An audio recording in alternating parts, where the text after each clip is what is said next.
ο λόγος λοιπόν και των συνάξεών μας, αυτός είναι ο λόγος των συνάξεων, είναι να μπορέσουμε λίγο να δώσουμε μία άλλη διάσταση στην προοπτική της ζωής μας. Όπως είναι κάτι επίπεδο, να του δώσουμε λίγο όγκο, να αποκτήσει χώρο, άλλη οπτική, άλλη εικόνα. Αυτό κάπως είναι η Βασιλεία του Θεού και για την οποία κατά καιρούς θα μπορούμε να μιλούμε. Ο πρώτος λοιπόν μακαρισμός, και μακαρισμοί είναι στο ξεκίνημα της επί του όρους ομιλίας, ξεκινάει ο Κύριος, ο Χριστός, δίνοντας κάποια μηνύματα που ξεκινούν με τη λέξη μακάριοι. Το πρώτο που λέει, αυτά είναι 9 φορές χρησιμοποιείται η λέξη μακάρι. Μπορώ να σας τα πω έτσι σύντομα μερικά. Μακάρι η πτωχή το πνεύματι, ότι αυτόν εστίν η βασιλεία των ουρανών, το πρώτο. Μακάρι οι πραείς, μακάρι οι πενθούντες, μακάρι οι πεινώντες και διψώντες στην δικαίωσύνη, μακάρι η καθαρή την καρδία, μακάρι οι ελεήμονες, μακάρι οι διδιωγμένοι. Είναι κάτι τέτοια, θα τα δούμε. Το πρώτο που χρησιμοποιεί είναι μακάρι η πτωχή το πνεύματι, ότι αυτόν εστίν η βασιλεία των ουρανών. Σήμερα θα θέλουμε να πούμε μερικά λόγια γι' αυτό. Τι είναι αυτό? Τι θα πει πτωχός το πνεύματι? Τι θα πει μακάριος? Η λέξη μακάριος, κάναμε έναν υπενιγμό την περασμένη φορά, είναι μια λέξη η οποία χρησιμοποιείται αρκετά στα κείμενα της Αγίας Γραφής, πολύ προσεκτικά και σε πάρα πολύ κέρυες θέσεις, όπως χρησιμοποιείται και στην ίδια τη ζωή της Εκκλησίας.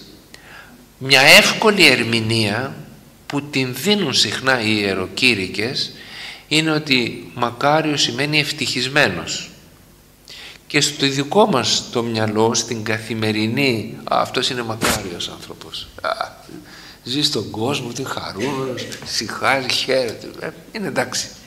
Δεν είναι αυτή ακριβώς η έννοια της μακαριότητος. Μακάριος, ίσως πιο σωστή μεταφορά είναι να πούμε του όρου στη σύγχρονη γλώσσα, είναι ότι είναι ευλογημένος. Δηλαδή είναι, να το πω, ήδη μέτοχος της Βασιλείας του Θεού. Θα προχωρήσω λίγο σε αυτό, να σας πω τι σημαίνει. Καταρχάς, το ψαλτήρι, υπάρχει ένα βιβλίο στην Παλαιά Διαθήκη, το οποίο έχει 150 ψαλμούς, κυρίως του Δαβίδ. Πρόκειται περί φοβερού κειμένου, το οποίο είναι άγνωστο. Στη ζωή της Εκκλησίας όμως είναι πάρα πολύ γνωστό. Γι' αυτό και διαβάζετε το ψαλτήρι, ολόκληρο αυτοί οι 150 ψαλμοί, διαβάζονται στη διάρκεια όλης της εβδομάδος. Διαβάζουν στα μοναστήρια, επί παραδείγματι, είναι χωρισμένο στα λεγόμενα 18 καθίσματα, και με αυτό κάθε μέρα έχει κάποιους ψαλμούς στις διάφορες ακολουθίες, στον όρθρο, στον εσπερινό. Στην περίοδο της Μεγάλης Σαρακοστής διαβάζεται 2 φορές την εβδομάδα, και δεν διαβάζεται για να διαβαστεί, διαβάζεται για να μεταφέρει ένα νόημα, ένα μήνυμα, ένα ήθος, μια ατμόσφαιρα. Αυτή η ατμόσφαιρα είναι φοβερή. Βασικά είναι ένας διάλογος, μια διεκδίκηση του Θεού που έχει μέσα παράπονα, έχει πίστη, έχει ενθουσιασμό, έχει απιστία, έχει αμφιβολία, αλλά έχει δίψα, έχει αναζήτηση του Θεού πάρα πολύ, και έχει επικοινωνία με τον Θεό. Αυτό είναι πάρα πολύ αληθινό, είναι πάρα πολύ ζωντανό και έχει πάρα πολύ αμεσότητα. Εμείς, να σας βοηθήσω λίγο για να καταλάβετε αυτό που θέλω να πω, είναι ότι αυτό που πολλές φορές λέμε είναι ότι «Πάτερ μου, πες μου τι προσευχές να λέω». Λέω το Πάτερ μου, λέω το Βασιλεύ Ουράνη, φτάνει να πω και κανένα ψαλμό, να πω και το Κύριε Σου, την ευχή Κύριε Σου Χριστέ ελεησόν με. Άλλο πράγμα είναι λέω προσευχές και άλλο πράγμα είναι προσεύχομαι. Όπως άλλο πράγμα είναι τρώω νηστίσιμα φαγητά και άλλο πράγμα είναι νηστεύω. Νομίζω το καταλαβαίνετε. Διότι μπορεί να φας νηστίσιμα φαγητά καταπληκτικά και να μην νηστεύεις, να είσαι εκτός. Και μπορεί να λες προσευχές, τα διάβασα, και να μην έχει κινηθεί η ψυχή καθόλου, να μην έχει καταλάβει τίποτε. όχι το μυαλό, η ψυχή. Να μην έχει, θα το πω όχι με τη συναισθηματική έννοια του όρου, με την πνευματική έννοια του όρου, συγκινήσεις η ψυχή. Δηλαδή χαρά, ανάπαυση, ανοιχτό όραμα, ενθουσιασμό, νέα προοπτική. Αυτό είναι άλλο πράγμα. Όπως ένας ερευνητής. Ένας ερευνητής, άλλο πράγμα είναι, εγώ θυμάμαι είχαμε έναν φοιτητή, ο οποίος ήταν σε όλα τα μαθήματα, έπαιρνε στο MIT ήταν αυτός, είχε τελειώσει εδώ το Μετσόβιο, ο οποίος είχε σάρωνες τους βαθμούς, πάρα πολύ καλούς. Στην έρευνα δεν μπορούσε να κάνει τίποτα. Ήταν ένα καθώς πρέπει παιδί, πολύ καλός, διαβαστερός, πήγαινε πολύ καλά, δεν μπορούσε να δημιουργήσει, αυτός δεν είχε συγκίνηση. Και υπήρχαν άλλοι, οι οποίοι δεν ήταν πολύ διαβαστεροί, ήταν λίγο, υπάρχουν νομίζω, θα έχετε και εσείς την εμπειρία σας τέτοιους, οι οποίοι όμως έχουν κάτι ιδέες φοβερές. Αυτό εννοώ συγκίνηση κατά αναλογία και στα πνευματικά. Είναι ένα καλό παιδί, πάει στην εκκλησία, δεν ξέρω εγώ τι κάνει, νηστεύει, κουράζεται πνευματικά. Και υπάρχει άλλος ο οποίος εντάξει δεν μπορεί να τα κάνει πολύ αυτά, αλλά μόλις ακούσει κάτι το αρπάζει, το καταλαβαίνει, του δημιουργεί μέσα έναν ενθουσιασμό, μια κίνηση στην ψυχή. Αυτό να το θέλουμε στη ζωή μας. Αυτό είναι η ομορφιά της ζωής, είτε στην επιστήμη, είτε στη δουλειά, στο επάγγελμα, είτε στις σχέσεις, πολύ περισσότερο σε αυτήν την σχέση μας με την Εκκλησία και με το Θεό. Να υπάρχει μέσα αυτή η όρεξη. Φανταστείτε έναν ιερέα, ο οποίος είναι ένας καλός παπάς, κάνει τα καθήκοντά του, και έναν δεν εμπνέει. Και φανταστείτε έναν παπά που η ζωή του είναι μια συνεχής δόνηση. Δεν κουράζεται αυτός. Αυτός μπορεί να είναι ο άλλος κουράζεται ο πρώτος. Πάτερ μου, ξέρετε, δεν μπορώ να κάνω κάτι παραπάνω, έκανα έτσι, έχω το ένα, έχω το ένα.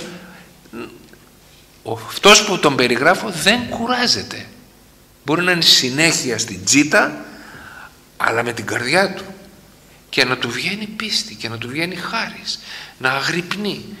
Αυτόν τον ενθουσιασμό σε κάποιον βαθμό ο καθένας θα μπορούσε να τον έχει και πρέπει να τον έχει, για να διατηρηθεί η σχέση του με το Θεό και με την Εκκλησία, να έχει μια αυθεντικότητα, να έχει χαρές, να έχει ενθουσιασμό, να έχει αίσθηση ελευθερίας, να έχει βίωση της αλήθειας. Αυτό λοιπόν, επειδή ξεκινήσαμε για το τι θα πει μακάριος άνθρωπος, χρησιμοποιείται αυτή, σας είπα για το ψαλτήρι. Το ψαλτήρι είναι ένα βιβλίο γεμάτο ζωή, ζωντάνια, πνεύμα. Δεν είναι κανόνες πρέπει και δεν πρέπει. Είναι δεδομένα τα οποία τα απολαμβάνει κανείς. Αυτό ξεκινάει στον πρώτο ψαλμό με τη λέξη μακάριος. Πρώτος ψαλμός. Μακάριος ανήρος σου και πορεύθη εμβουλίας εγώ. Απλά πράγματα. Αλλά λέει ότι είναι μακάριος, ευλογημένος. Δηλαδή είναι να τον ζηλεύεις. Ο άνθρωπος αυτός, ο οποίος ούκε πορεύθη εμβουλίας ευών και εν οδό αμαρτωλών ουκέστη και τα λοιπά, ότι δεν μπήκε και δεν μολύνθηκε μέσα σε συναντήσεις, σε ατμόσφαιρα η οποία έχει ασέβεια, έχει αμαρτία. Μακάριος είναι. Αλλά είναι η ζωή του εν τον νόμο του Κυρίου. Αγαπάει τον νόμο του Κυρίου και λέει κάπου αλλού, όσοι αγάπησα τον νόμο σου Κύριε, όλη την ημέρα μελέτη μου εστί. Πώς αγάπησα τον νόμο σου και διψάω και τρέχω να ξεδιψάσω. Το ψαλτήρι λοιπόν αρχίζει με αυτή τη λέξη μακάριος, αυτό το βιβλίο, και έχει μέσα και άλλους ψαλμούς οι οποίοι επίσης αρχίζουν με αυτή τη λέξη για να περιγράψουν την κατάσταση της αυτής, όπως σας την ανέφερα, της ευλογίας, της παρουσίας του Θεού. Δεν είναι όμως μόνο αυτό. Εγώ θα σας πω και στη ζωή της Εκκλησίας. Ας πούμε, πώς γίνεται η βάπτιση, στη βάπτιση. Μόλις τελειώσει η βάπτιση, βαπτίζεται ο δούλος στο όνομα του Πατρός και του Υιού και του Αγίου Πνεύματος, τελειώνει, τι ψέλνουν οι ψάλτες?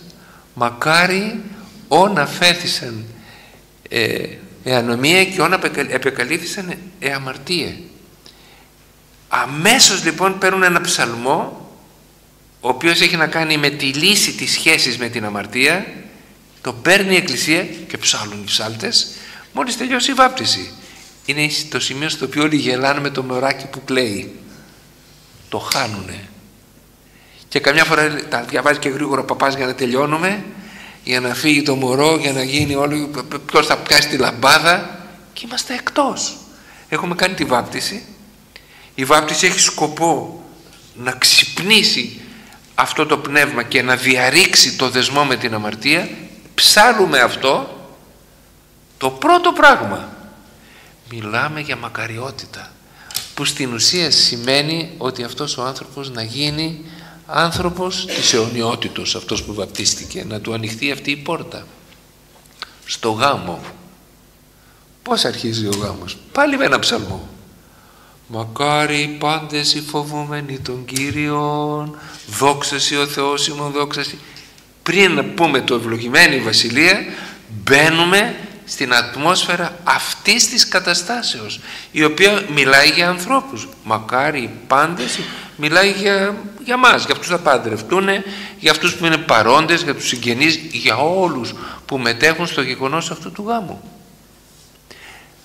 Στην κηδεία, μακαρία η οδός ή πορεύει σήμερα. Δηλαδή στη ζωή μακάριος, στη βάπτιση μακάριος, στο γάμο μακάριος, στο θάνατο μακάριος. Άρα να συνοδεύεται σε όλη του την πορεία ένας άνθρωπος με αυτήν ακριβώς την χάρη, την κατάσταση της χάριτος. Δηλαδή την κατάσταση όπου ο Θεός είναι παρόν και ενεργόν στη ζωή του ανθρώπου. Και ο άνθρωπος αυτός το αναγνωρίζει αυτό. Το βλέπει, το θέλει, το ζει, και αυτό αποτελεί την ευχή της Εκκλησίας. Αυτό λίγο θέλω να το πω έτσι, υπάρχουν πολλά, αλλά ας πούμε στην Αποκάλυψη. Η Αποκάλυψη δεν είναι ένα φοβερό βιβλίο. Αποκάλυψη, καταστροφές, διάβολοι, δεν ξέρω τι γίνεται, αντίχριστοι. Όχι. Είναι ένα εκπληκτικό βιβλίο. Προφητικό. Αλλά είναι μια αναγωγή σε έναν κόσμο υπερουράνιο πραγματικά, τον οποίο άμα το διαβάσεις καλά βλέπεις την πάλη του κακού που υπάρχει σε αυτόν τον κόσμο και την υπερίσχυση του Θεού που επίσης υπάρχει σε αυτόν τον κόσμο. Αν κοιτάξεις μόνο τον Αντίχριστο, θα πρέπει να πάρει μια χούφτα αντικαταθλιπτικά κάθε φορά που γυρίζεις μια σελίδα. Αν όμως κοιτάξεις το άλλο, θα σου βγει αυτό που λέει στο τέλος, που λέει ότι ο Χριστός έρχομαι ταχύ, θα έρθω γρήγορα, και τελειώνει με μια ευχή. Αμήν έρχω Κύριε Ιησού. Έλα Χριστέ μου, να τελειώνουμε με αυτό το πράγμα. Είναι μια έκρηξη εσωτερικού πόθου. Λοιπόν, σε αυτό το βιβλίο, πρώτο κεφάλαιο, στην αρχή πάλι ξεκινάει με το μακάριο, όχι η πρώτη λέξη, στον τρίτο στίχο, και στον τρίτο από το τέλος πάλι έχει για το μακάριο. Ποιος είναι ο μακάριος? Μακάριος είναι ο αναγινώσκων και οι ακούγοντες τον λόγο της προφητείας, έτσι λέει. Αυτοί οι οποίοι τηρούν τα γεγραμμένα είναι αυτοί. Μακάρι είναι αυτοί. Αρχίζει η προφητεία στο βιβλίο και λέει προσέξτε, ακούστε, διαβάστε, ακούστε και εφαρμόστε αυτό το μήνυμα που θα έρθει. Περάστε το στη ζωή σας. Και αφού λέει τα διάφορα γεγονότα όπως τα παρουσιάζει, στο τέλος που εμφανίζεται ο θρίαμβος του Χριστού και τα λοιπά, λέει ότι για την Δευτέρα παρουσία του Θεού, λέει στο τέλος ότι είναι μακάρι οι τηρούντες τας εντολάς, αυτοί οι οποίοι εφαρμόζουν τις εντολές, διότι τι θα γίνει? Αυτοί θα μπορέσουν να έχουν έλεγχο στο ξύλο της ζωής, να μπορούν να το βλέπουν και να εισέλθουν τη σπηλώση στην πόλη, να μπορούν μέσα από τους πυλώνες και από την είσοδο που ανοίγει αυτό το βιβλίο να μπουν μέσα στην κατάσταση της Βασιλείας του Θεού. Αυτή είναι η πόλη. Η πόλη είναι η Βασιλεία του Θεού. Συνδέει λοιπόν τις εντολές, την ανάγνωση, τις εντολές με όλο αυτό το κείμενο, με την είσοδο στη Βασιλεία του Θεού, σε αυτή την κατάσταση. Αυτή είναι κρίμα και είναι πολυτέλεια να υπάρχει μπροστά μας και εμείς τουλάχιστον έχουμε ένα σχετικό ενδιαφέρον να είμαστε ξένοι, να ασχολούμαστε με δεν ξέρω τι άλλο στην Εκκλησία και να μην διψάμε λίγο, να ψάξουμε μέσα από τους πνευματικούς μας, μέσα από τα βιβλία μας, μέσα από την προσευχή μας, μέσα από τις καλές σχέσεις μας, μέσα ίσως από μια τέτοια σύναξη. Ο πόθος μας ακριβώς να είναι αυτός. Πώς θα μπορέσουμε να ζήσουμε αυτή την κατάσταση της ευλογίας, της μακαριότητος, η οποία μας οδηγεί και παραπέμπει στη Βασιλεία του Θεού, στον κόσμο του Θεού, για τον οποίο προσευχόμαστε στο Πάτερ ημών. Και θέλουμε πάρα πολύ αυτό το «ελθέτω η Βασιλεία σου» και το «έρχω Κύριε Ιησού», αυτό το πράγμα είναι.